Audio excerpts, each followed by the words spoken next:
Hai, Assalamualaikum warahmatullahi wabarakatuh. Alhamdulillah, bersempena dengan sambutan Maulid Rasul, junjungan besar kita Nabi Muhammad sallallahu alaihi wasallam, atau nama penuh baginda Muhammad bin Abdullah bin Abdul Muttalib bin Hashim. Okey.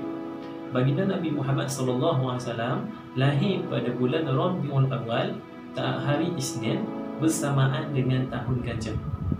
Jadi kenapa pada tahun itu dinamakan dengan tahun gajah? Sebab pada ketika itu tentera bergajah ataupun tentera Abraha dalam perjalanan untuk menyerang Mekah.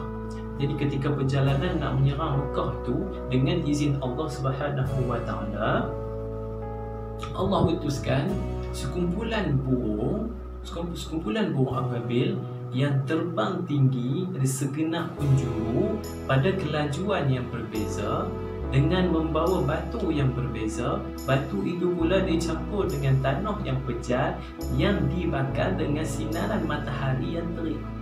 Jadi bila burung-burung tu bawa batu yang panas dan melontarkan batu itu ke arah tentera Abraha, tentera bergajah, maka kenalah binatang gajah yang ditunggang oleh tentera tu. Bila kena binatang gajah tu jadi mengamuk, jadi huru-hara, sakitnya teramat sangat. Jadi habis jatuhlah tentera Abraha ni ke tanah. Bila jatuh ke tanah, habis semua kena pijak. Maka belum sempat lagi tentera Abraha datang menyerang Kaabah, mereka sudah dimusnahkan oleh Allah Subhanahu wa taala. Itu antara peristiwa ketika kelahiran Nabi Muhammad sallallahu alaihi wasallam. Dan setelah Nabi Muhammad sallallahu alaihi wasallam berumur 4 tahun, ketika bermain dengan kanak-kanak kecil yang lain, datang malaikat Jibril alaihi salam datang ke tempat permainan kanak-kanak bersama dengan Rasulullah tu, datang kemudian mengambil Rasulullah sallallahu alaihi wasallam dan merepuhkan jasad baginda, dibelah dada baginda. Kemudian malaikat Jibril alaihi salam mengeluarkan segumpal darah dari dalam hati Nabi Muhammad sallallahu alaihi wasallam. Apa malaikat Jibril alaihi salam kata? Hadza hadus syaitan. Maksudnya ini adalah bagian dari syaitan dalam dirimu. Maknanya yang malaikat ambil itu adalah bahagian sifat syaitan. Jadi bila diambilnya, malaikat Jibril alaihi salam bersihkan bahagian itu dan kemudian dibersihkan dengan air Zam-Zam. Kemudian letak semula ke dalam dada Nabi Muhammad sallallahu alaihi wasallam. Maka kerana itu Nabi Muhammad sallallahu alaihi wasallam jauh dari sifat-sifat mazmumah, jauh dari sifat-sifat dengki, iri hati, penyakit hati, rasa balas dendam, ingin bermusuhan. Kerana itu Nabi Muhammad sallallahu alaihi wasallam tak pernah buat dosa. Kerana hati baginda Nabi Muhammad sallallahu alaihi wasallam sudah bersih. Ketika kecil pun dah bersih dah. Ini antara mukjizat Nabi Muhammad sallallahu alaihi wasallam. Dan pada ketika itu, kanak-kanak lain yang nampak Nabi Muhammad kena ambil ni, jadi mereka berlari bagi tahu kepada ibu Nabi Muhammad, kata Muhammad dibunuh. Jadi bila dengar tu rasa takutlah kan. Jadi bila malaikat Jibril AS letak kembali Nabi Muhammad ke tempat mainannya tadi, maka orang ramai sambut Nabi Muhammad sallallahu alaihi wasallam dalam keadaan baginda Nabi Muhammad sallallahu alaihi wasallam dalam keadaan pucat, takut. Hadis ini adalah hadis sahih yang diceritakan oleh Anas bin Malik, riwayat Muslim. Ini adalah hadis sahih dan kisah yang benar. Kemudian pada usia Nabi Muhammad sallallahu alaihi wasallam berumur 6 tahun, ketika Nabi Muhammad sallallahu alaihi wasallam berumur 6 tahun, Siti Aminah, ibu kepada Nabi Muhammad sallallahu alaihi wasallam, meninggal dunia ketika umur Nabi Muhammad 6 tahun. Bapa baginda Abdullah meninggal sebelum Nabi Muhammad SAW lahir. Kena apa hikmah yang Allah buat kepada Nabi Muhammad SAW? Nabi Muhammad ketika kecil sudah menjadi anak yatim piatu, kerana hikmahnya daripada kecil dah ada sifat kenabian dalam diri Nabi SAW. Dah ada rasa tabah, rasa sabar dalam menghadapi segala dugaan. Kerana itu Nabi Muhammad SAW sepanjang dakwah baginda hadapi dengan penuh kesabaran dan jauh daripada berputus asa. Kerana daripada kecil lagi Allah dah letak kepada Nabi Muhammad ni supaya kebergantungan hidup dia tu kepada Allah Subhanahu wa taala. Kerana itu Nabi Muhammad memang cekal hati dia menghadapi segala cabaran. Okey, baik. Setelah meninggal dunianya ibu baginda Nabi sallallahu alaihi wasallam, Nabi Muhammad dipelihara pula oleh datuk baginda iaitu Abdul Muttalib. Dan setelah datuk baginda Abdul Muttalib meninggal dunia, dan Nabi Muhammad dipelihara pula oleh bapa saudaranya Abu Talib. Pada ketika ini dalam jagaan Abu Talib, bapa saudara Nabi, di sinilah Nabi Muhammad SAW banyak pelajari bidang perniagaan. Nabi Muhammad SAW juga pergi berdagang ke Syam untuk berniaga bersama bapa saudaranya Abu Talib, dan hinggalah usianya 25 tahun. Sehinggalah baginda usia 25 tahun berkahwin dengan Sayyidatina Khadijah binti Khuwailid. Dan ketika itu Sayyidatina Khadijah berumur 40 tahun. Dan masa inilah Sayyidatina Khadijah dan Nabi Muhammad SAW melakukan perniagaan bersama-sama.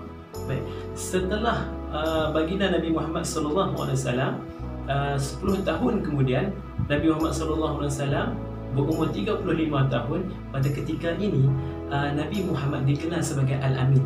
Kerana apa? Al-Amin maksudnya orang yang boleh dipercayai, maknanya tak pernah cakap bohong. Memang orang percaya kata Rasulullah ni, memang orang percaya. Itulah gelaran yang dipakai oleh Nabi Muhammad, Al-Amin. Dan ketika inilah adanya peristiwa peletakan Hajarul Aswad. Sebab sebelum peletakan Hajarul Aswad tu, Kaabah ni, Mekah ni dilanda banjir.